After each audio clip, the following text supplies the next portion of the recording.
બીજા પક્ષની સબળ એન્ટ્રીથી દ્વિપક્ષીય પ્રથાના અંતના સંકેત ચૂંટણીમાં ઉમેદવારોને પજવણીના આક્ષેપ સાથે આમ આદમી પાર્ટીએ સરકાર પર સાધ્યું નિશાન।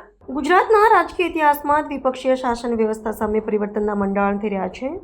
સ્થાનિક સ્વરાજ્યની ચૂંટણીઓમાં આમ આદમી પાર્ટીના આક્રમક પદાર્પણથી રાજ્યના રાજકારણમાં નવો વળાંક જોવા મળી રહ્યો છે। ગુજરાતની આગામી સ્થાનિક સ્વરાજ્યની ચૂંટણીઓમાં આમ આદમી પાર્ટીએ અભૂતપૂર્વ સંખ્યામાં ઉમેદવારો મેદાનમાં ઉતારીને રાજ્યના પરંપરાગત ભાજપ અને કોંગ્રેસના સમીકરણોને પડકાર્યા છે।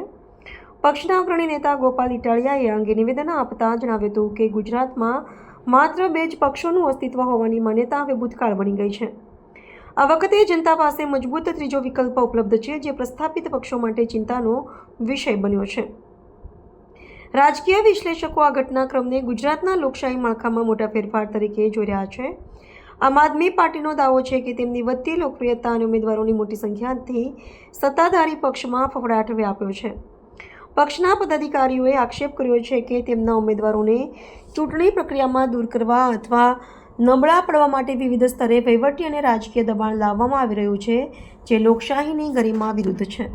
ગુજરાતના ઇતિહાસમાં અગાઉ ક્યારેય પણ કોંગ્રેસ અને ભાજપ સિવાયની કોઈ પાર્ટીએ આટલી મોટી સંખ્યામાં ઉમેદવારો ઊભા કર્યા હોય એવું બન્યું નથી।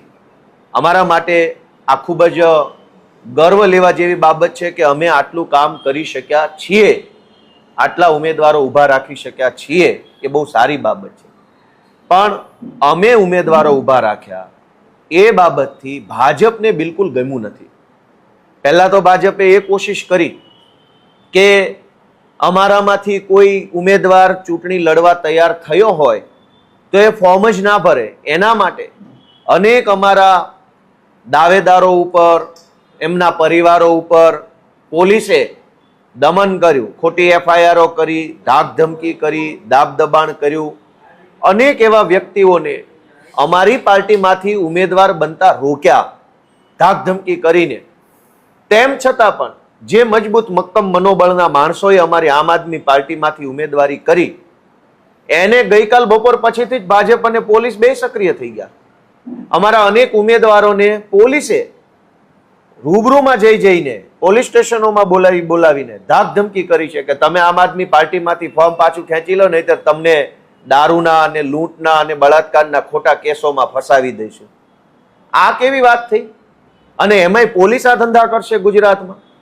મારી પાસે રેકોર્ડિંગ છે, મેં પાર્ટીમાં સૂચન કર્યું છે કે બધા જ મીડિયા મિત્રોના વોટ્સએપમાં રેકોર્ડિંગ આપી દેવામાં આવે કે કેવી રીતે પોલીસ, બુટલેગર અને ભાજપના માણસો ત્રણેય ભેગા મળી અમારા ઉમેદવારો ઉપર હવે દબાણ બનાવે છે કે ફોર્મ પાછું ખેંચી લો।